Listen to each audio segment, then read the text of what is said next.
Eu não sei como é que você investe o seu tempo quando você está viajando num avião, por exemplo, mas uma das coisas que eu mais gosto de fazer é arrumar a minha coleção de fotos. A gente nunca tem tempo para fazer limpeza assim, né? Mas viajando a gente tem um bom tempo livre, então a gente começa a fazer alguns ajustes, montando algumas pastas, deletando algumas coisas ruins, e é impressionante como a gente fica feliz por um lado, por encontrar fotos que nos trazem lembranças sensacionais, lembranças de momentos incríveis que a gente vivenciou com a família, por exemplo, lugares por onde a gente passou. Mas é igualmente ruim quando a gente bate o olho em algumas fotos péssimas, em alguns ângulos que a gente não deveria nunca ter aparecido ali, né? E a gente tem o maior prazer em deletar algumas dessas fotos, a gente não quer nunca mais ver essas fotos. Sempre que a gente olha para a cidade, para a sociedade, a gente tem as duas coisas também. A gente tem fotos e imagens bonitas, encantadoras, inspiradoras, mas a gente também tem alguns retratos que são péssimos, que são horríveis. E quem tem trazido à tona para a gente alguns desses retratos é um sociólogo chamado Lipovetsky, Gilles Lipovetsky. Ele diz, olha, a sociedade é muito bacana, tem coisas boas acontecendo por aí, a evolução tecnológica, há uma série de facilidades surgindo no mundo contemporâneo, entretanto, outras áreas, outras questões estão entrando em profunda decadência.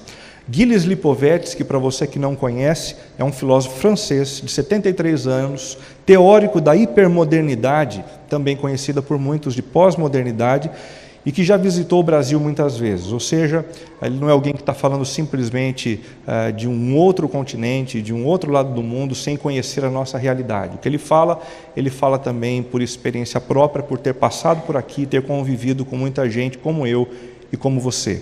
Ele escreveu inúmeros livros, dentre eles A Era do Vazio, O Império do Efêmero, A Estetização do Mundo e A Ditadura da Leveza. E esses 4 livros têm funcionado para a gente como os subtemas dessa série de mensagens. Domingo passado nós conversamos sobre a Era do Vazio. E hoje a gente vai conversar um pouquinho sobre o Império do Efêmero. É isso que Gilles Lipovetsky encontra quando olha para a nossa sociedade. Um monte de gente vivendo sob a égide de tudo quanto é passageiro, de tudo quanto é fútil e de tudo quanto é banal. Um primeiro retrato dentro da sua obra para a gente enxergar o que ele viu também, pode ser chamado de o retrato onde a moda é vista como o centro. Ele diz assim, a moda não é mais um enfeite estético, um acessório decorativo da vida coletiva, é sua pedra angular. Era periférica, agora é hegemônica. Se durante um bom tempo a moda era um enfeite, um acessório, ela deixou de ser isso. Hoje ela ocupa o lugar central dentro da nossa sociedade e exerce um papel que vai muito além da roupa que a gente veste. O segundo retrato mostra como a moda, hoje em dia, exige de nós, os seus adoradores, verdadeiro culto. Olha que interessante. A moda não pertence a todas as épocas nem a todas as civilizações. Durante dezenas de milênios, a vida coletiva se desenvolveu sem culto das fantasias e das novidades. Até aproximadamente meados do século XIV, roupa era roupa, sapato era sapato,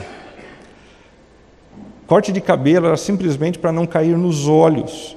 E ninguém atribuía a essas coisas um valor especial, um valor transcendente, que merecesse uma atenção especial. Hoje em dia, a moda exige culto.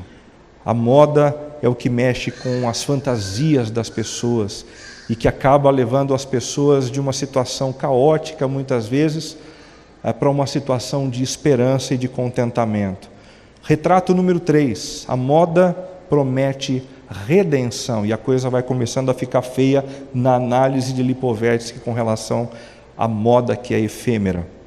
A moda traduz um amor apaixonado da felicidade e da vida, uma exasperação do desejo de gozar as alegrias terrenas, onde já despontam a melancolia do tempo e a angústia de abandonar a vida. Olha que coisa interessantíssima que ele diz aqui nesse trecho do livro dele. O mundo está repleto de gente com melancolia, o mundo está repleto de gente com ansiedade, o mundo está repleto de gente com estresse, e as pessoas estão a ponto de desejar abandonar a própria vida. E ele deixa aqui, entre linhas, a ideia do suicídio. E ele acrescenta, nesse contexto as pessoas encontram na moda algo que as reanime, algo que as eleve o moral, algo que traga a elas uma esperança de dias melhores, uma esperança de contentamento. A coisa fica ainda pior no retrato número 4. A moda redefine o valor das pessoas, é isso que Lipovetsky afirma. Olha que interessante. A cada estação, o que a mulher busca é talvez mais ainda do que um vestido, uma renovação de seu aspecto psicológico. A moda tem um papel a desempenhar junto à mulher no mundo contemporâneo. Esse é o retrato tirado por Lipovetsky. Ajuda a mulher a ser. Se num primeiro momento a roupa foi criada para que a gente não andasse nu por aí, para que a nossa nudez não ficasse estampada e visível a todos. No segundo momento, as pessoas começaram a atribuir valor à roupa, e ela começou a ser um fator de distinção entre as pessoas. Agora, na sociedade contemporânea, ela extrapolou todos os limites, e ela passa a definir no coração de algumas pessoas o valor que elas têm. Trocando em miúdos, se eu uso uma roupa XYZ, da marca XYZ, eu me sinto como alguém mais seguro, eu me sinto como alguém mais poderoso, mais poderosa, como alguém mais contente, como alguém mais feliz. A roupa que eu uso dentro da sociedade tem sido usada para definir quem eu na verdade sou, como na verdade eu me apresento diante das pessoas que estão ao meu redor.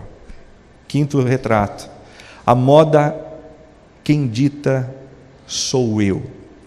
A moda aberta significa precisamente o fim desse dirigismo unanimista e disciplinar.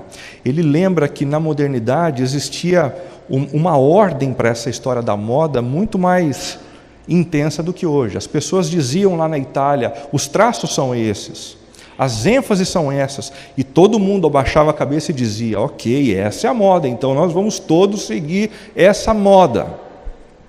Mas hoje em dia, a moda aberta, como ele chama, acabou com esse dirigismo, e cada um dentro do seu contexto acaba sendo um pouco livre para criar a sua própria moda, e dessa forma já não existe o totalmente certo, nem mesmo o totalmente errado.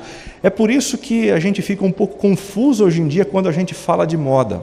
Mas ele acrescenta, o apego à moda está nos dois casos, tanto naquele que olha para as marcas e que se veste com determinadas marcas, quanto na vida daqueles que dizem, não, eu não vivo de marca, mas gasta 3 horas para desarrumar o cabelo, 6 horas para fazer uma tatuagem no corpo. Tudo isso é moda, tudo isso é a tentativa de alguma forma se embelezar. E o problema não é o embelezamento, nem de uma forma nem de outra. O problema é quando a gente começa a se valer dessas coisas para construir a nossa identidade, para colocar a nossa segurança nessas coisas. Aí a moda, de uma forma ou de outra, começa a ser perigosa.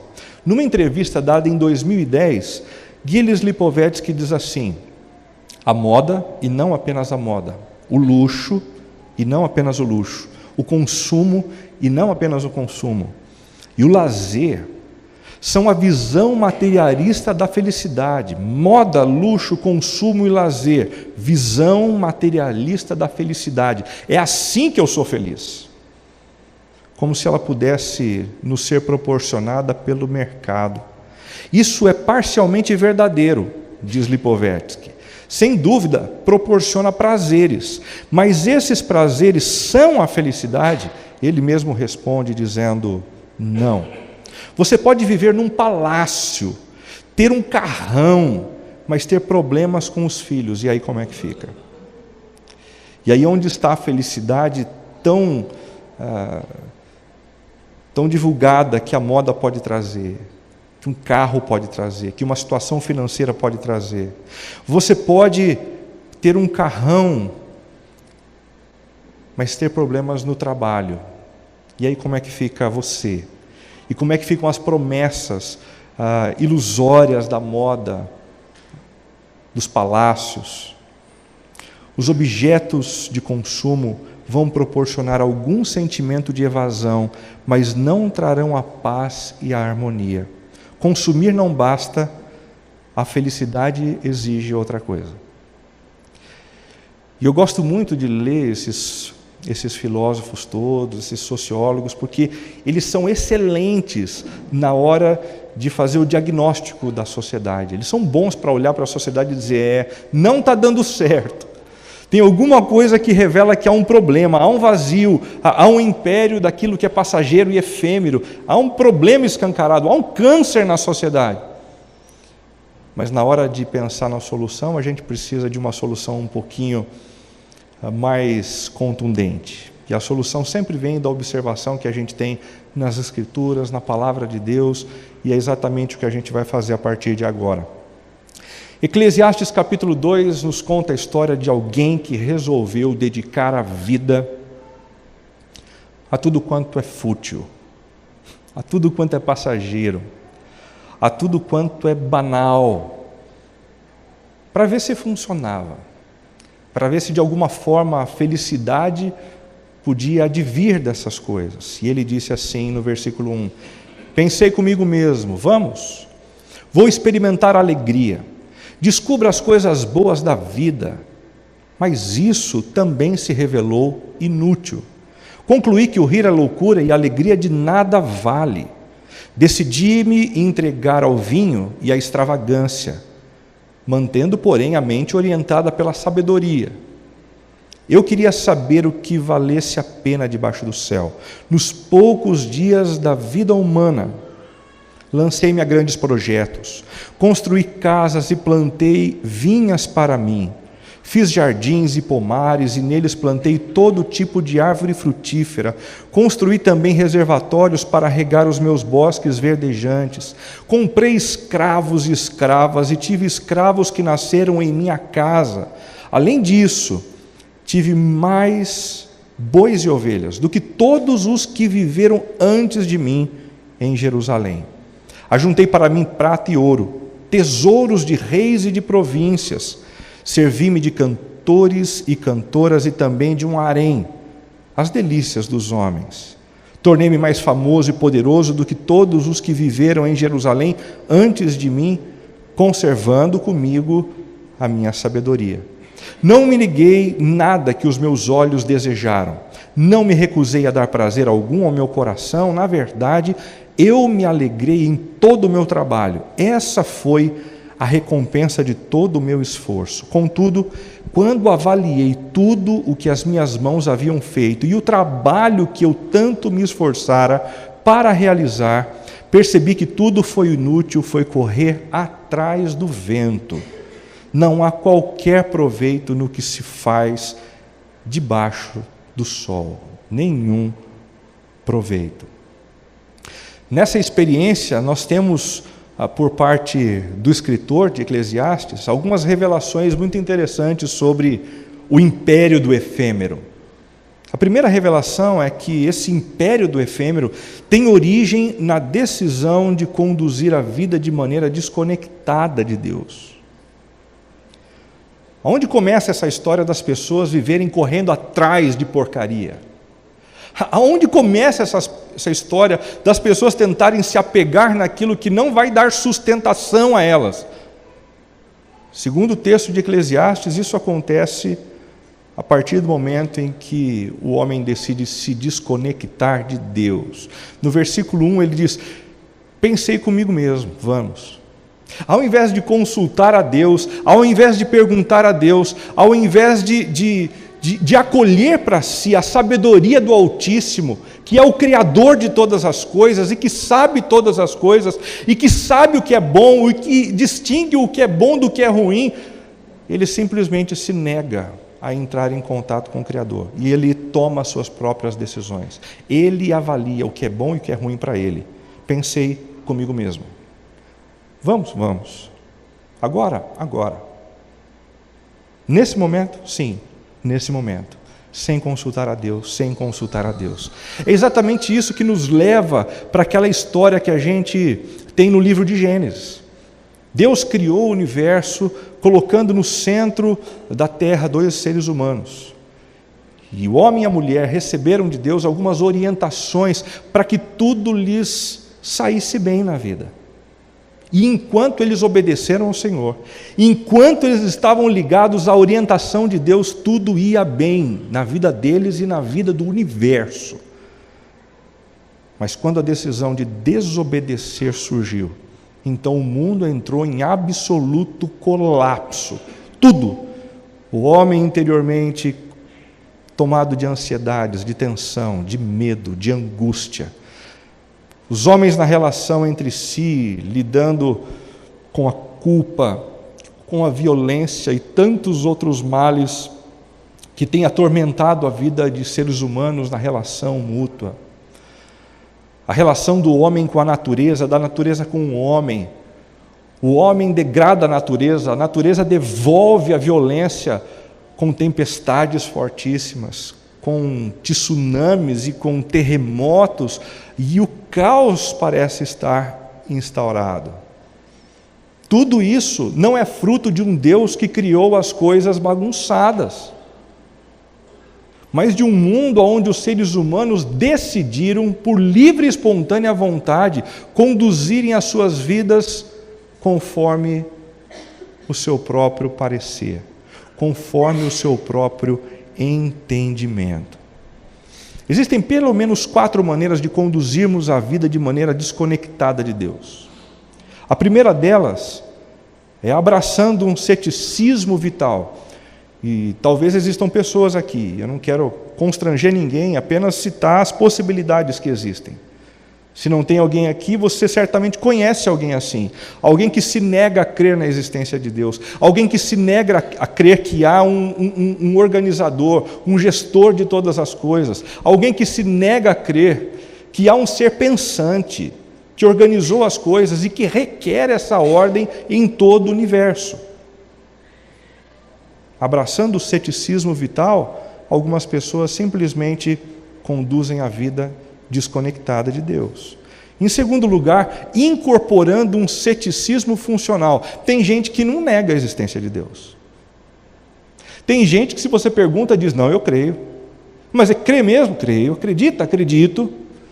Mas se você anda conforme a orientação desse Deus, você se permite e se submete às orientações estabelecidas por esse Deus na sua palavra, aí é um pouco mais complicado. Esse tipo de maneira de viver também é uma maneira de viver de maneira desconectada com o Senhor. De pessoas cheias de boa vontade e de pessoas que creem na existência de Deus, o inferno está cheio. A única coisa que diferencia aqueles que não são discípulos daqueles que são discípulos e filhos de Deus é a disposição em obedecer. É a disposição de se deixarem conduzir pelo Senhor. Em terceiro lugar, a gente pode conduzir a vida de maneira desconectada de Deus, adorando a um Deus impessoal. Você acredita em Deus? Acredito. Mas o seu Deus pensa? Não. O seu Deus age? Não. O seu Deus fala? Não. O meu Deus, na verdade, é uma energia. O meu Deus, na verdade, é algo que me arrepia. O meu Deus é algo que de repente está dentro de mim, mas não é um ser, pessoal, que pensa, que pondera, que fala, que resolve, que disciplina, que diz sim e que às vezes diz não, conforme a sua vontade. Quando eu adoro a um Deus que na verdade é uma força não me orienta. Uma força não me aponta o caminho, uma força não me repreende. E essa é mais uma forma de nós vivermos afastados e desconectados de Deus. E por último, rejeitando o conceito de revelação. Tem gente que acredita num Deus pessoal, sim, mas não acredita que esse Deus se revelou de maneira especial para a gente. Nós cristãos acreditamos que Deus tem uma revelação especial. E essa revelação especial é a Bíblia, que nós chamamos de Palavra de Deus. Um texto que, na verdade, é uma porção de livros, uma grande biblioteca. E cada um desses livros foi escrito por pessoas diferentes, em épocas diferentes, em culturas diferentes, sem que necessariamente um tivesse acesso ao material do outro. E quando depois de 1500 anos esses livros são agrupados por força da própria influência de Deus, nós percebemos algo maravilhoso. Eles se conectam, eles se complementam e mais ainda, eles acabam trabalhando numa perspectiva de promessa e de cumprimento. Um livro maravilhoso que tem transformado a vida de bilhões de pessoas ao longo da história e que tem transformado a vida de muita gente que está ao seu redor aqui também. Todos os insights, todas as ideias, tudo que nós trazemos aqui de conteúdo nessa comunidade provém desse livro. Uma vez um amigo aqui da comunidade, chegando na igreja, me perguntou assim: Renato, eu não entendo por que você sempre faz menção à Bíblia, um livro tão antigo, você poderia simplesmente dar as palestras e está tudo certo. Falei: não, sujeito, você não percebeu o que está acontecendo. Se eu tirar a Bíblia, eu não tenho o que dizer. Não tem mesmo? Eu falei: não tem. Eu não tenho um conhecimento inato sobre a vida, eu não sou formado em nenhum tipo de pós-graduação em autoajuda, eu não tenho esses recursos, eu não tenho essa formação. O meu conteúdo todo aqui, das pessoas que pregam aqui dominicalmente, é algo que vem das Escrituras, da Palavra de Deus, da revelação, e todas as vezes que nós nos submetemos à Palavra de Deus, nós entramos em conexão com Ele. Quem é Deus para você? Um ser pessoal ou uma força? Ele tem direito de dizer algumas coisas para você, o que é certo, o que é errado. Se o melhor caminho para você é o da esquerda ou da direita. A nossa capacidade de nos submetermos a esse Deus é o que vai determinar a diferença entre o caos e a ordem, entre a bagunça e a harmonia dentro do nosso coração e ao redor da nossa própria vida. A segunda revelação sobre o império do efêmero em Eclesiastes é a seguinte: esse império do efêmero consolida-se através do propósito de viver orientado pela própria felicidade. Ainda no versículo 1, o autor de Eclesiastes diz: eu vou experimentar a alegria, eu vou tentar olhar ao meu redor, eu vou tentar provar de tudo o que eu posso. E eu vou ver se eu consigo encontrar essa tal felicidade. A partir desse momento aqui, o autor de Eclesiastes começa a vetorizar a vida dele para a busca pela felicidade. E isso foi a ruína dele. E isso tem sido a ruína de muitos de nós, que colocamos a felicidade como o alvo maior da nossa vida, o alvo maior da nossa vida. Por que é tão errado e tão complicado a gente fazer da felicidade o nosso alvo maior? Preste atenção. Primeiramente, porque quando nós fazemos da felicidade o objetivo central da nossa vida, Deus se torna relativo. Deus se torna relativo. Porque em alguns momentos, quando Deus aparece através da sua palavra, da revelação, e diz assim: viu, você não deveria fazer isso. Dentro de você, você diz: mas quem é Deus para cercear o meu direito de ser feliz? Quem é Deus para dizer o que é bom e o que é ruim para mim? Eu sei o que é bom para mim. Todas as vezes que a felicidade é o alvo maior, Deus se torna relativo na nossa vida. Em segundo lugar, as pessoas se tornam descartáveis, porque enquanto as pessoas contribuem com a minha felicidade, eu as mantenho perto de mim. Eu mantenho a esposa, eu mantenho o marido, eu mantenho os funcionários, mas quando algumas dessas pessoas começam a detonar a minha felicidade, eu imediatamente abro mão dessas pessoas. Sai para lá, esposa. Sai para lá, marido. Sai para lá, sogra. Sai para lá, parente. Sai para lá, todo mundo, porque o que eu quero é garantir o meu direito de ser feliz, e isso é complicado. Em terceiro lugar, porque os valores tornam-se negociáveis também. Pessoas que têm a felicidade como seu alvo maior, mantêm alguns princípios, enquanto a felicidade não é prejudicada. Eu sou íntegro, mas se eu quero ganhar um pouco mais de dinheiro de maneira desonesta, então eu abro uma lacuna nos meus princípios e nos meus valores, porque a felicidade é o meu Senhor, porque a felicidade é o meu alvo maior, e isso é perigoso. E quantas pessoas de bem, não têm se dado mal hoje em dia por abrir algumas concessões nos seus princípios, nos seus valores. Gente que foi casada há muitos anos, que foi fiel há muitos anos, e depois de muitos anos pinta uma oportunidade e o sujeito diz assim: mas todo mundo trai, né? Todo mundo tem uma experiência assim arrebatadora, e o sujeito vai e cai, e depois desse passo vem a culpa, e depois desse passo vem a discórdia, e a desconfiança toma conta do relacionamento conjugal, e o inferno acaba tomando conta da vida dessa pessoa e das pessoas que estão por perto. Por último, quando fazemos da felicidade o objetivo central da nossa vida, a felicidade torna-se insustentável. Você consegue perceber isso? Porque como ser feliz se Deus é um ser relativo na minha vida? Ele que é a fonte de todo amor, de toda graça, de toda bondade, de toda misericórdia, relativo na minha vida. Como ser feliz se os relacionamentos são descartáveis? E a cada ano que passa eu estou com uma pessoa diferente, e eu não construo uma intimidade duradoura e que me leva a ter segurança com aqueles com quem eu convivo. Como ser feliz se os valores que eu uso são negociáveis e às vezes eu me dou mal por conta disso? Eu vou preso por conta disso. Eu tenho que pagar mais por conta disso. Eu sou exposto e envergonhado por conta disso. Todas as vezes que a gente faz da felicidade o objetivo central da nossa vida, essa felicidade torna-se insustentável. Mas quando a gente faz de Deus o alvo central da nossa vida, tudo muda, tudo muda. A espiritualidade torna-se vigorosa, e nós nos tornamos, como a gente viu no domingo passado, verdadeiras fontes de água-vida a jorrar para a vida eterna. As pessoas tornam-se importantes para a gente, e por isso a gente enfrenta problemas, mas a gente se mantém firme. A gente não abre mão das pessoas rápido, não. A gente luta pelo casamento, a gente luta pela amizade, a gente luta pelos filhos.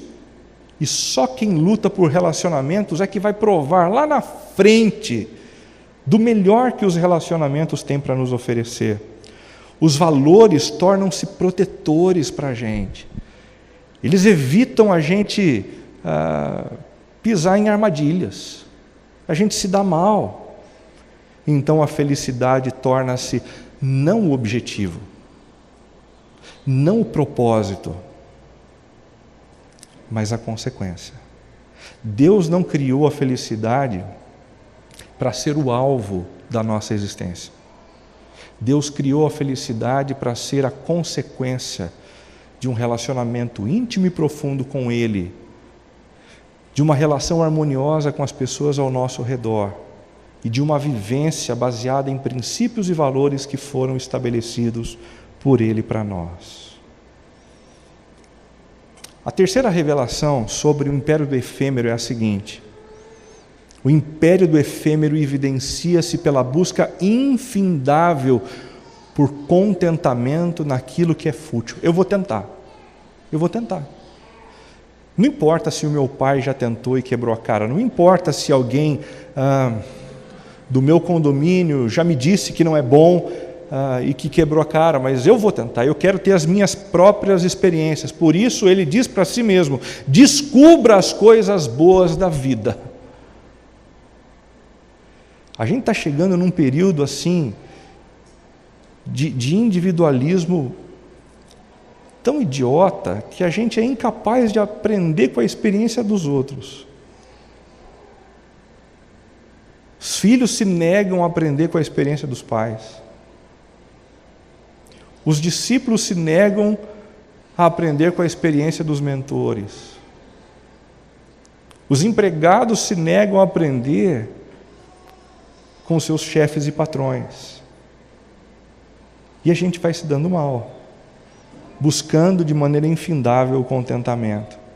Quais são as buscas infindáveis citadas no texto aqui?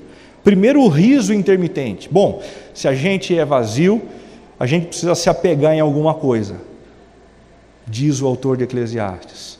A gente precisa subverter esse tédio de dentro do coração da gente. E a primeira coisa que ele tentou, sabe o que foi? O riso intermitente. Vamos encontrar uma forma de rir, de fazer piada. Porque de repente, no meio do riso incontido, a gente consegue conter a dor e a angústia e provar de plenitude, harmonia e satisfação. Quais são os risos intermitentes complicados? Deixa eu dar alguns exemplos para vocês. Primeiro, o riso do bullying. O riso do bullying é doentio. E tem gente que vive desse negócio, que vive tentando tapar o buraco do coração, fazendo bullying com o outro. É a felicidade que vive às custas da diminuição de quem está por perto. Esse tipo de coisa não vai te encher. Esse tipo de coisa não vai encher o meu coração. Esse riso é vazio demais, tão vazio quanto o vazio que o precede dentro de mim. Em segundo lugar, o riso como fruto do humor negro. Eu não vou nem citar uma piada de humor negro, porque não existe uma que sobra, né?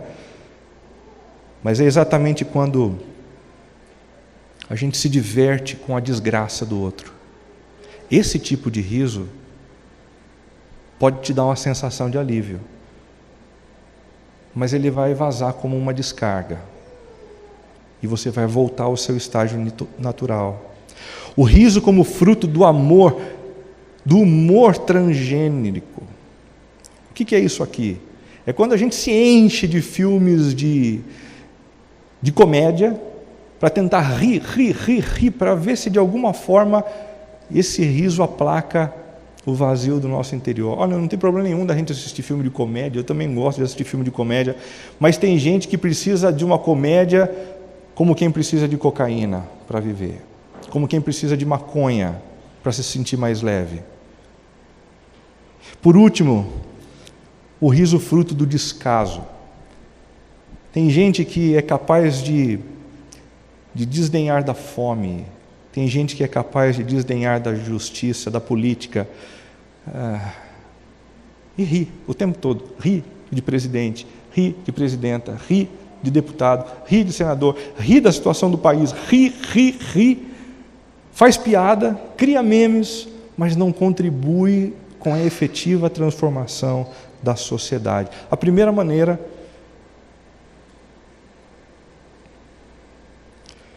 que o autor de Eclesiastes encontrou para tentar acabar com o seu vazio e se apegar em algo efêmero foi com um riso intermitente. Em segundo lugar, pelo beber extravagante. Decidi entregar-me ao vinho e à extravagância. Perceba a diferença. Ele não está dizendo, eu decidi tomar um pouco de vinho, entregar um pouco de vinho a mim. Eu decidi entrar no próprio vinho. É como se ele fosse bebido pela própria bebida, com nenhum tipo de moderação, com nenhum tipo de bom senso pairando sobre a relação, mantendo, porém, a mente orientada pela sabedoria. Essa é a parte mais divertida do texto, porque ele está dizendo que ele Está se entregando a bebida e depois está dizendo, não, mas eu me mantenho bem. É o sujeito que está travando e está tentando fazer o 4 para mostrar para os caras, não, eu estou bem, viu? Eu estou bem. Mantendo a mente orientada pela sabedoria. Existem algumas evidências de que eu tenho bebido de maneira indevida e extravagante. A primeira delas é a minha saúde tem padecido com isso. Muito embora a Bíblia não diga que beber bebida alcoólica é um pecado, necessariamente é um problema, quando eu começo a beber e a minha saúde padece com isso, tem alguma coisa errada. Em segundo lugar, quando pessoas ao meu redor têm sofrido com isso. Não, minha saúde está bem, não tenho problema nenhum com o meu colesterol, não tenho problema nenhum com o meu açúcar, mas o cara está perdendo a esposa. A esposa está a ponto de sair de casa porque ela não aguenta mais ver o marido bêbado. E ele tentando se apegar a isso que é efêmero, tolo, frívolo. Quando eu bebo para amenizar uma dor maior, não tem problema nenhum a gente tomar uma cervejinha, uma taça de vinho, mas quando a gente começa a tomar, porque a gente precisa... Quando a gente precisa enganar uma dor interior, a gente está correndo um sério risco. É exatamente nesse ambiente que o risco da gente se tornar um dependente emocional daquele produto é algo bastante intenso. E também quando não consigo conceber o ficar sem bebida, churrasco sem cerveja não pode. Ah não, por quê? Sair de final de semana sem encher a cara, não pode. Ah, não pode por quê? A gente precisa tomar cuidado, porque do contrário a gente começa a se apegar a coisas que são passageiras, efêmeras, e a gente acaba estourando a vida da gente. Em terceiro lugar, pelo empreendedorismo autocentrado.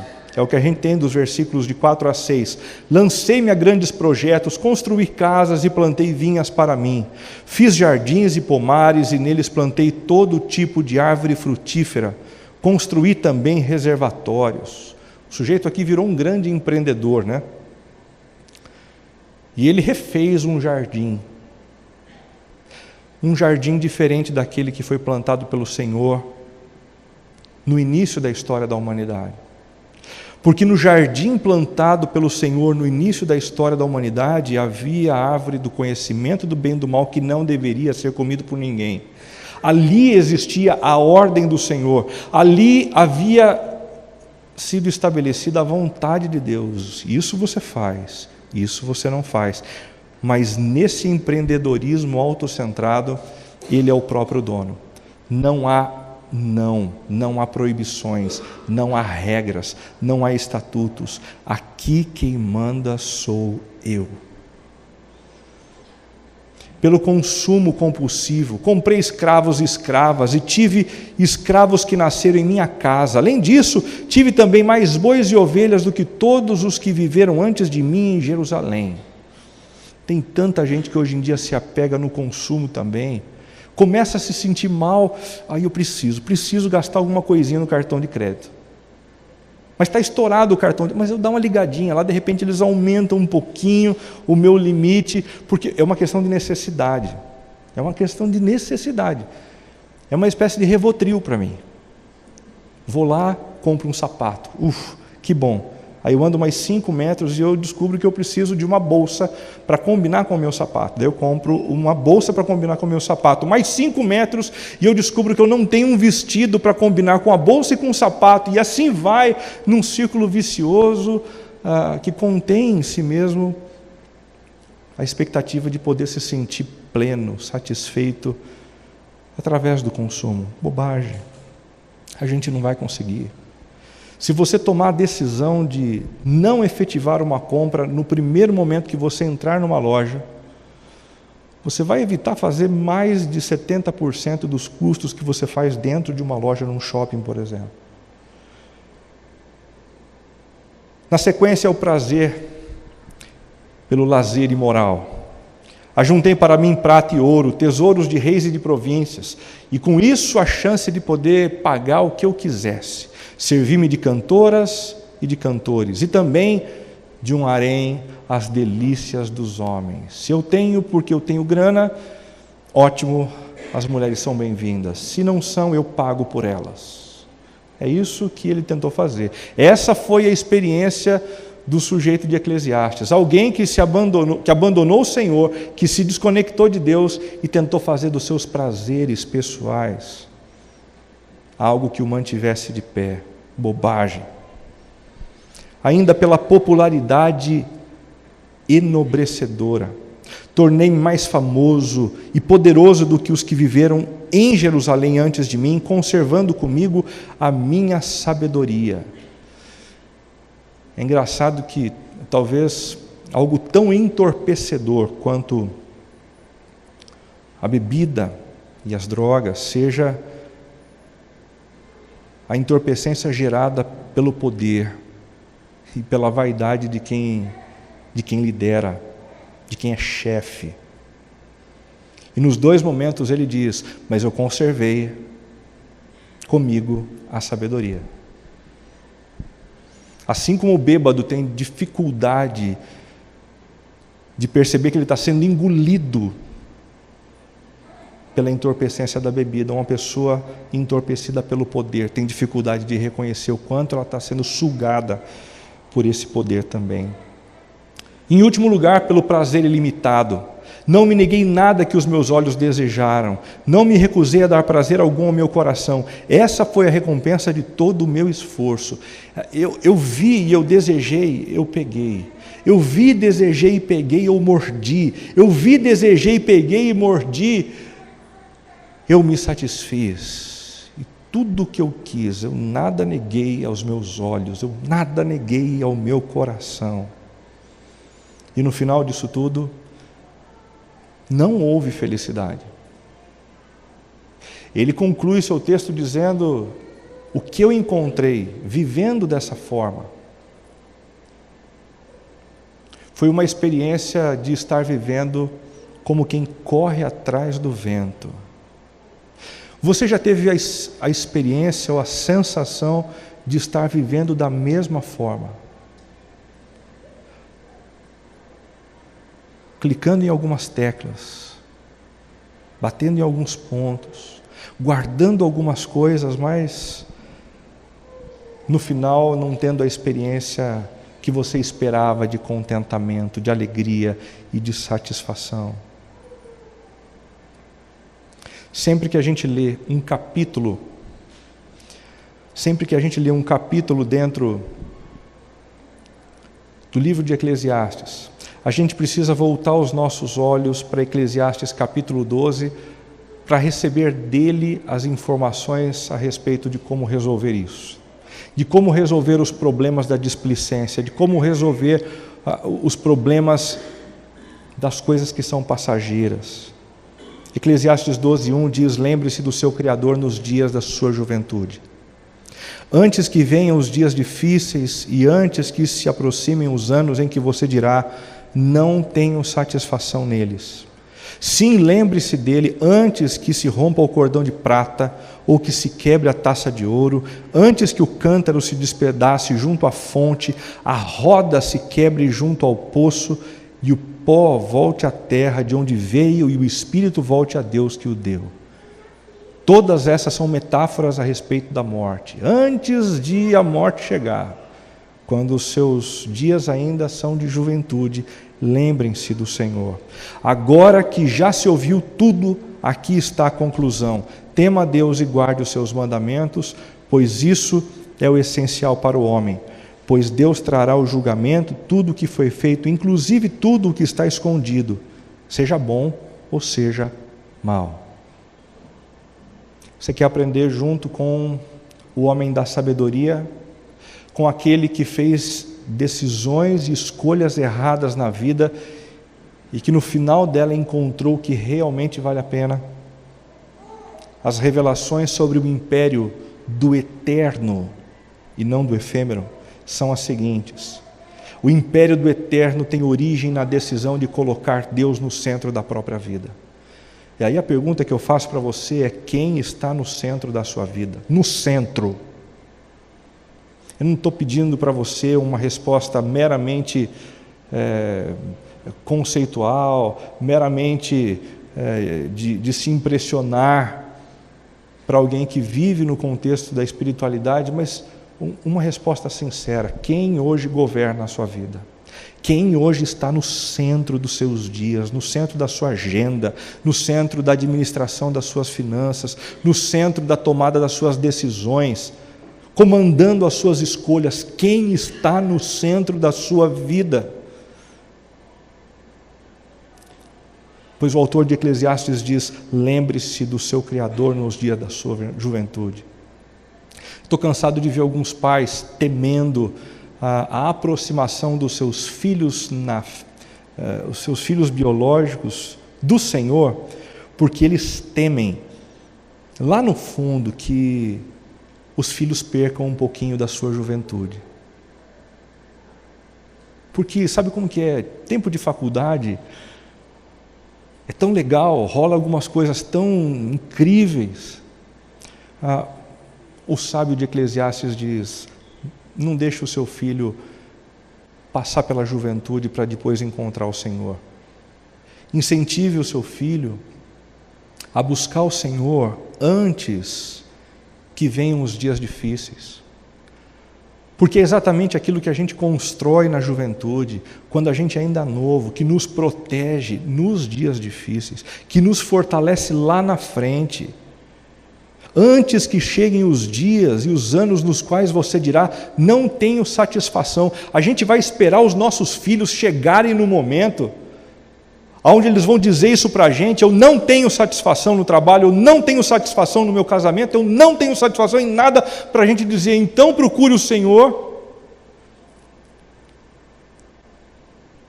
Lembre-se do Senhor nos dias da sua mocidade e incentive os seus filhos moços a buscarem o Senhor quando eles ainda estão nessa fase. Segunda revelação: o império do Eterno passa pelo cultivo do temor a Deus e pela disposição de obedecê-lo. Agora que já se ouviu tudo, aqui está a conclusão: tema a Deus e guarde os seus mandamentos, pois isso é essencial para o homem. Essa semana surgiu uma situação lá em casa em que um dos meus filhos deu uma pisada na bola, daquelas assim, federais. E a Cibele pegou o celular e disse: olha isso aqui. Eu falei: escreve para ele e diga que eu acabei de ler. E que assim que a gente se encontrar, a gente vai conversar. Porque eu sei que lá em casa basta dizer isso para que o temor venha à tona. Nem toda casa é assim, mas eu sei que em casa é. Mas isso não significa que os meus filhos tenham crescido com medo de mim. Mas eles cresceram com a consciência de que eu sou o líder dentro de casa. E que eles devem obediência sim a mim. E que quando eles pisam na bola, eles precisam ouvir de mim o que eu tenho para dizer. Fazer isso dentro de casa com os nossos filhos é fundamental para que eles aprendam a temer o Senhor também. Pais que não ensinam o temor aos filhos na sua educação acabam gerando filhos que não conseguem temer o Senhor também. O Senhor não é um velhinho de cabeça branca que está lá em cima, cansado dos seus dias, cansado de tentar algumas coisas com a gente, mais preocupado com a novela que está chegando no final do que qualquer outra coisa. O nosso Deus é um Deus forte e poderoso, e é um Deus que requer obediência. É um Deus que é todo justiça, e por isso a nossa vida diante dele deve ser uma vida muito bem cuidada. Em terceiro e último lugar, O império do efêmero desemboca numa vida cuja felicidade se prolongará por toda a eternidade, pois Deus trará o julgamento, tudo o que foi feito, inclusive tudo o que está escondido, seja bom ou seja mal. Vai chegar o dia em que o bem e o mal vão vir à tona. As nossas buscas infundadas por contentamento, por satisfação, e também o nosso desejo de buscar o Senhor quando a gente ainda era moço, quando a gente ainda era jovem. E aqueles que fizeram a primeira opção vão sofrer com isso. E vão ter o seu sofrimento prolongado por toda a eternidade. Mas a Bíblia afirma também que todos aqueles que se apegaram a Jesus e ao perdão oferecido por Jesus na cruz do Calvário, porque Ele morreu no nosso lugar, e com isso se sentiram motivados a obedecer o Senhor, não para garantir a salvação, não para garantir o céu, mas porque o céu entrou dentro deles, e a luz iluminou tudo o que era escuro dentro deles. O bem vai se transformar na grande plataforma a ser vivenciada e experimentada para o restante da eternidade. Para o restante da eternidade. Concluindo, gente, você consegue perceber o império do efêmero na sua vida e esse império afetando as suas emoções? Liste tudo isso com humildade. Isso não está só na sociedade, isso não está só na mídia, isso não está só na internet, isso veio para o meu coração. Arrependa-se diante de Deus em oração. Arrependimento não é remorso, a gente já viu isso na série passada. Entre no seu quarto, diga para o Senhor: eu me arrependo dessa postura errada, eu me arrependo da minha insubmissão, eu me arrependo em valorizar coisas que são efêmeras e passageiras. E por fim, clame a Deus por uma intervenção transformadora. Transformação não é um processo que acontece como fruto do meu desejo de ser diferente. Como aquele marido que diz para a esposa todo ano: não, esse ano eu vou ser diferente. Esse ano você vai ver, as coisas vão ser diferentes lá em casa. Não, a transformação numa perspectiva bíblica é um milagre de Deus. É algo que Deus efetiva pelo poder do Espírito Santo na nossa vida, transformando aquilo que parecia ser impossível ser transformado. E por fim, você deseja lutar contra o império do efêmero, a fim de estabelecer o império do eterno na sua vida. Encha-se de Deus e do seu amor. Antes de tentar fazer qualquer coisa, encha-se de Deus, pois Ele é o não passageiro, pois Ele é o Deus eterno. Ele é aquele que é capaz de nos manter plenos, mesmo em meio às privações, mesmo em meio às circunstâncias adversas, mesmo em meio à enfermidade, mesmo em meio à fome. Nós podemos perder tudo, mas se nós tivermos a Deus e ao seu amor dentro de nós, nós teremos aquilo que nos sustenta em todo instante, em todo momento, e nós não vamos cair e ficar prostrados para sempre. Nunca. Resista à inveja abrasadora. Nesse mundo da moda, nesse mundo das coisas efêmeras, um pecado capital que cresce como erva daninha no meio das plantas boas e bonitas, é a inveja. Essa tendência da gente se irritar com o crescimento do outro. Essa tendência diabólica da gente não conseguir se alegrar com as vantagens que os outros têm sobre a gente. E é no meio da inveja que a gente acaba sendo envolvido numa roda viva complicada e devastadora. E por fim, lute contra o consumo desenfreado. Lute contra o consumo desenfreado. Eu não sei como você vai fazer isso, e não existe regra para a gente fazer esse tipo de coisa. A gente só está vendo hoje que isso é importante. Mas o pastor Michael Gorin, que já esteve com a gente no ano passado, ano retrasado, se não me engano, ele tem uma maneira muito interessante. Ele decidiu que ele não compraria mais roupas novas. No Canadá, onde ele mora, tem sempre bons lugares de roupas usadas para se comprar roupa, e ele sempre começou a comprar ali. Depois de um tempo, ele começou a comprar roupa somente ali. Foi uma das formas que ele encontrou de lidar com a lógica do consumo. Essa não precisa ser a maneira como eu vou lidar com o consumo na minha vida. Essa não precisa ser a maneira como você vai lidar com o problema do consumo compulsivo. Mas eu e você precisamos encontrar uma forma, uma maneira de lutar contra coisas que são passageiras, são efêmeras e que com o passar do tempo têm se transformado na pedra angular na vida de muita gente. Pedra angular que nos tem feito naufragar na fé, na família e em tantas outras esferas da vida.